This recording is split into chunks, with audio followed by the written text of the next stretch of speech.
জগদ্ধাত্রী পুজো বললে আগে কোন কথাটা মাথায় আসে? চন্দননগর, তাই তো? চন্দননগরের লাইট, আলোর কায়দা, আরও কত কিছু মাথায় আসে। তবে না না, আমরা কিন্তু চন্দননগরে নেই, আমরা আছি আমাদের পাশের গ্রামে, যেখানে প্রত্যেক বছর মহা ধুমধাম করে জগদ্ধাত্রী পুজো হয়। আর আমাদের পাশের গ্রামে হওয়ার সুবাদে আমরাও প্রত্যেক বছর সেখানে ঠাকুর দেখতে যাই। এবছরেও তার অন্যথা হয়নি, বোনেরা মিলে চলে এসেছি জগদ্ধাত্রী ঠাকুর দেখতে। আর জগদ্ধাত্রী ঠাকুর মানেই তো জানো প্রচুর প্রচুর আলোর কায়দা, এখানেও কিন্তু তার কোনো ব্যতিক্রম নেই।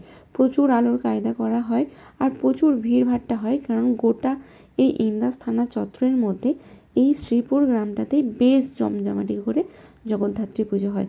গোটা গ্রামের একটা পুজো হলে বুঝতেই পারছো পুজোটা কতটা জমজমাটি হতে পারে।